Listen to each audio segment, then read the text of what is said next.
রাশিয়ার কাছ থেকে তেল কেনা চালিয়ে গেলে চাপানো হবে না চড়া শুল্ক। ফের ভারতসহ ৩ দেশকে হুঁশিয়ারি দিয়ে এমনটাই জানালো আমেরিকা। প্রেসিডেন্ট ডোনাল্ড ট্রাম্পের পর এবার মার্কিন সেনেটর লিন্ডসে গ্রাহাম জানিয়েছেন, রাশিয়া থেকে তেল আমদানি করলে সেই সব দেশের উপর শুল্ক আরোপ করা হবে। সেই তালিকার নাম রয়েছে ভারত, চীন এবং ব্রাজিলের। সংবাদ মাধ্যম থেকে জানা গিয়েছে, রাশিয়ার কাছ থেকে তেল কেনে এমন দেশগুলির উপর শুল্ক আরোপ করতে চলেছে ট্রাম্প। এর মধ্যে চীন, ভারত এবং ব্রাজিল রয়েছে। গ্রাহামের ব্যাখ্যা অনুযায়ী, রাশিয়া থেকে অপরিশোধিত তেল রপ্তানির প্রায় ৮০% জন্য এই ৩টি দেশ দায়ী, যা সরাসরি রাশিয়া ইউক্রেনের যুদ্ধের অর্থায়নে সাহায্য করেছে। গ্রাহাম বলেন, রুশ প্রেসিডেন্ট ভ্লাদিমির পুতিনকে সাহায্য করার শাস্তি হিসেবে ওই সব দেশের উপর ১০০% শুল্ক আরোপ করতে চলেছে ট্রাম্প। এরপর সরাসরি পুতিনকে উদ্দেশ্য করে গ্রাহাম বলেন, আপনি প্রেসিডেন্ট ট্রাম্পের সঙ্গে খেলতে গিয়ে নিজেই নিজের বিপদ ডেকে এনেছেন।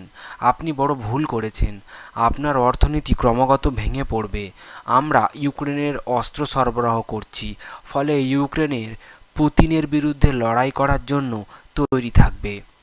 ট্রাম্প কিছুদিন আগেই বলেছিলেন, রাশিয়া যদি ৫০ দিনের মধ্যে ইউক্রেনের সঙ্গে শান্তি সমঝোতায় পৌঁছতে রাজি না হয়, তাহলে রাশিয়া ও তার বাণিজ্যিক বন্ধু দেশগুলির উপর ১০০% শুল্ক আরোপ করা হবে।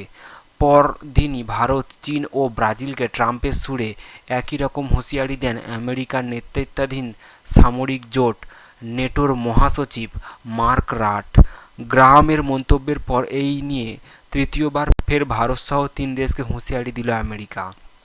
প্রসঙ্গত, ভারতের প্রয়োজনীয় তেলের বেশিরভাগই আসে বাইরে থেকে। পশ্চিম এশিয়ার বদলে গত কয়েক বছর ধরে তেল আমদানির জন্য মস্কোর দিকে ঝুঁকেছে নয়াদিল্লি। ২০২৩ সালের পরিসংখ্যান অনুযায়ী ওই বছর রাশিয়া থেকে ভারত ৩৫% অপরিশোধিত তেল আমদানি করেছিল। তাছাড়া সম্প্রতি ইরান ইসরায়েল সংঘর্ষের আবহে বিশ্বের জ্বালানির বাজারে অস্থিরতা তৈরি হওয়ায় রাশিয়া থেকে তেল আমদানি আরও বাড়িয়েছে ভারত। বাণিজ্যিক জাহাজের পরিসংখ্যান বিশ্লেষণকারী সংস্থা কেপলার এর তথ্য অনুসারে গত জুন মাসেই রাশিয়া থেকে দৈনিক ২০.৮ লক্ষ ব্যারেল তেল আমদানি করেছে ভারতের শোধনাগারগুলি। এইরকম ভিডিও দেখার জন্য অবশ্যই আমাদের চ্যানেলটিকে সাবস্ক্রাইব করে রাখবেন এবং আমাদের এই চ্যানেলে প্রতিনিয়ত লিগাল আপডেটস, আপনার জিওলজিক্যাল কারেন্ট অ্যাফেয়ার্স এবং স্টক মার্কেট রিলেটেড ভিডিও পাবেন। ধন্যবাদ।